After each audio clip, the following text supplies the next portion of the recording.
Amber Hagerman. On January 13th, 1996, Amber Hagerman rode her bike into the parking lot of an abandoned grocery store. A man in a black pickup truck got out, forcefully took Amber off of her bike, and stuffed her into the cab of the truck. She screamed once and was kicking at her abductor, said the only witness to Amber's abduction, Jimmy Quinn. He called the police shortly after seeing Amber's abduction.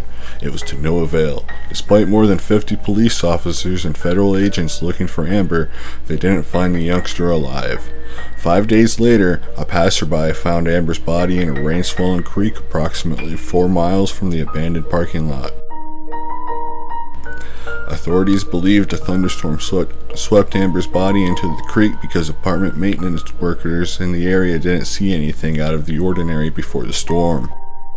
The murderer has not been brought to justice. Detectives in the Arlington area receive occasional tips that they follow up on.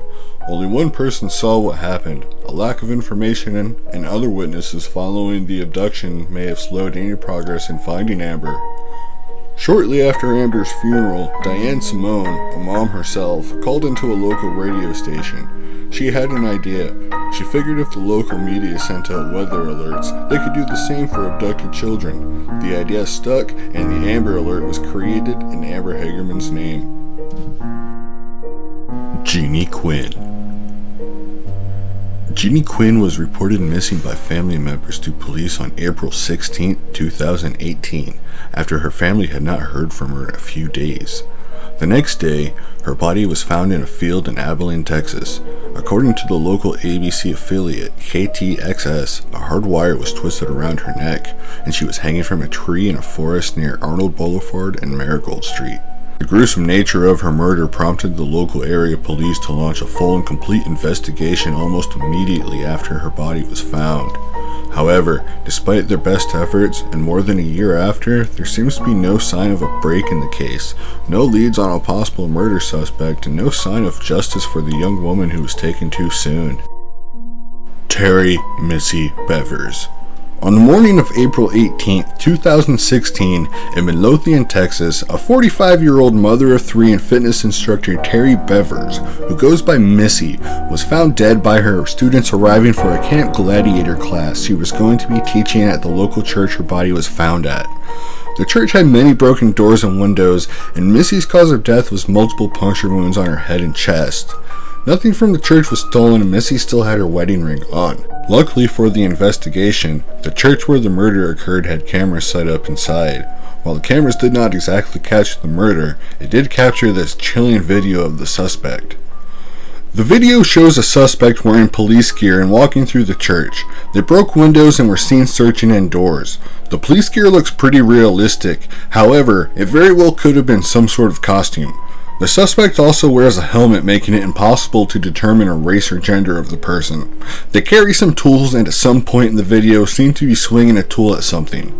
The suspect as seen from the video looks to be around 5'4" to 5'7". Another important thing to note about this video is that the suspect seems to have a limp or some sort of weird walk.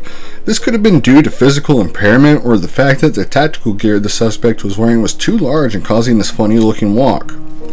Missy was seen entering the building around 4:30 a.m. and walking towards the direction of the suspect, and then neither Missy nor the suspect were seen on camera again. The murder weapon was not found, however, resembled the tools in which the suspect in police gear was seen carrying and prying open doors with. Missy and her husband, Brandon, were having financial and marital problems. Brandon was looked into by investigators, however, he was out of state on a fishing trip at the time. After hearing this horrible news, he left his trip and had to go back to be interviewed by police. Brandon's father, Randy, who has a similar walk and build to the suspect, was also looked into by police after a local dry cleaner had reported him for bringing in a white t-shirt covered in blood. Aside from the fact that Randy was also out of state in California, he has since been cleared after the forensic test on the shirt came back showing that the blood belonged to a dog. Bobby Wayne Henry, another person of interest, was working security at Missy's memorial service. Bobby has a background in the police and military, and at least 2 women have accused him with rape allegations. He was charged for the possession of child pornography and questioned about his possible ties to Missy. A top forensic podiatrist that LE brought in could clear everyone in Missy's life except for Bobby Wayne Henry. He was the only suspect or person of interest that was not eliminated via gate.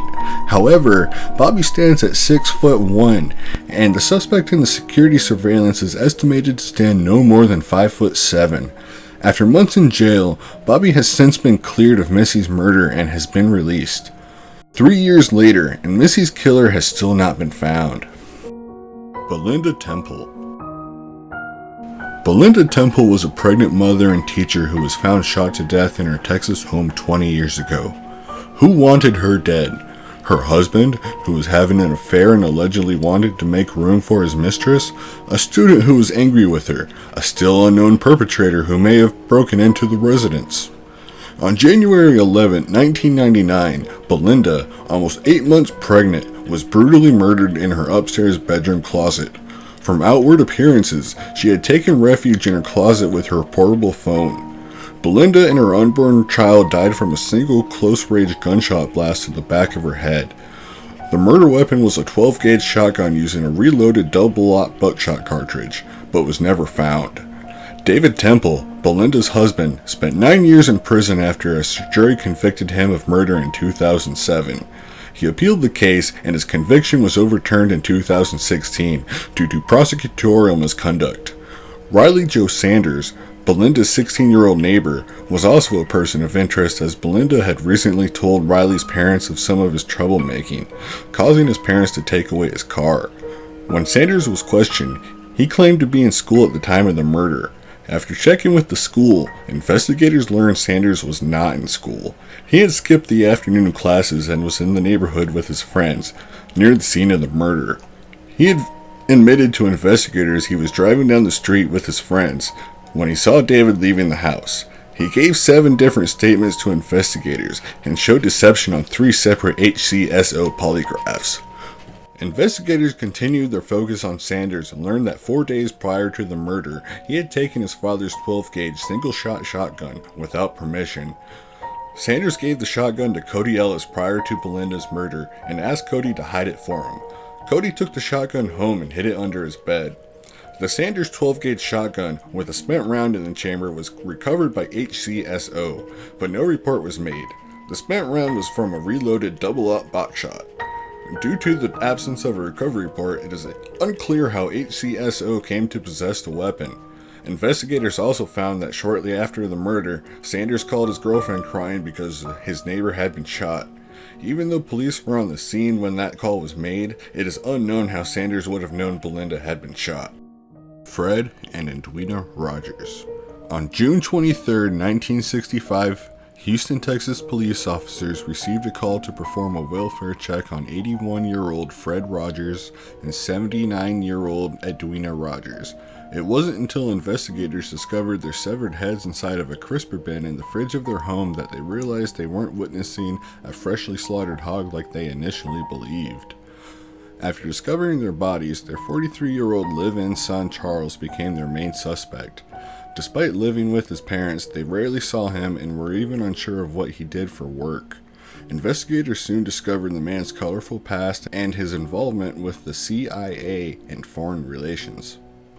After autopsies were performed on Fred and Edwina, the coroner discovered that Edwina was savagely beaten before being shot in the head execution style, while the more sadistic killing was saved for Fred, who was beaten to death with a hammer before his eyes were gouged out and his genitals were removed.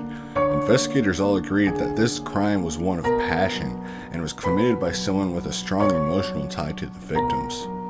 To this day, Charles Rogers is still missing. Investigators believe he fled to either Mexico or Central America to live out his days. There are rumors that Charles was murdered in Honduras by men he hired to help him excavate a gold mine, but these claims have never been substantiated. Well, that's all for today. If you've liked what you've seen, hit the subscribe button, and be sure to hit the bell button to receive notifications whenever we post new videos. And, as always, thanks for watching.